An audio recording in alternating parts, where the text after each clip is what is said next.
ఆ డిజిటల్‌లో వచ్చేటటువంటి వార్తలని షేర్ చేసుకోవడం, లేకపోతే అంటే వేరే వాళ్ళకి పాస్ చేయడం, ఇట్లాంటి వాటిటి మీదన కఠిన చర్యలు తీసుకుంటామని ఎలా సాధ్యం?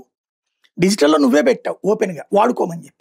ఇప్పుడు అది వేరే వాళ్ళకి పాస్ చేయకూడదు, దాన్ని వాడుకోకూడదు, దాన్ని చూపించకూడదు. ఈ పేపర్‌కి సంబంధించి ఎప్పుడైతే ఇట్లాగా చేస్తే కఠిన చర్యలు తీసుకుంటాం, లీగల్ చర్యలు తీసుకుంటాం అంటారో, తెలంగాణ వాళ్ళు దీని మీదన ఒక ఘాటైన స్పందన తెలియజేశారు.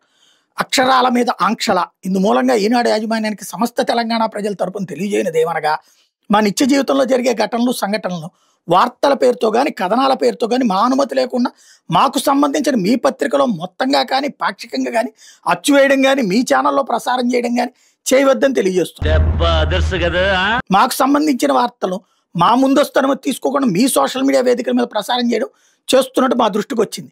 ఈ విధమైన చర్యలు తెలంగాణ ప్రజల మనోభావాలకు, ప్రయోజనాలకు విరుద్ధం మరియు శిక్షార్హమైన నేరంగా ప్రజల ఖర్చుతో, ప్రజల కొరకు, ప్రజల చేత రాసిన వార్తలు, అక్షరాలు ప్రతిదీ ప్రజలకు చెందుతాయని, ఒకసారి జనంలోకి వచ్చిన ప్రతి అక్షరం ప్రజల పరమైనదని, అక్షరాలకు ప్రజలే యజమానులని తెలియజేస్తూ, ఎప్పటికైనా తమ లీగల్ డిపార్ట్మెంట్ వారి చేత విడుదల చేయించిన ప్రకటన రద్దు చేసుకుని ప్రజాస్వామిక స్ఫూర్తిని కాపాడే దిశగా ఈనాడు యాజమాన్యం తమ ఆలోచన ధోరణి సరిదిద్దుకోవడానికి మరికొంత సమయాన్ని ఇవ్వడం జరుగుతుంది.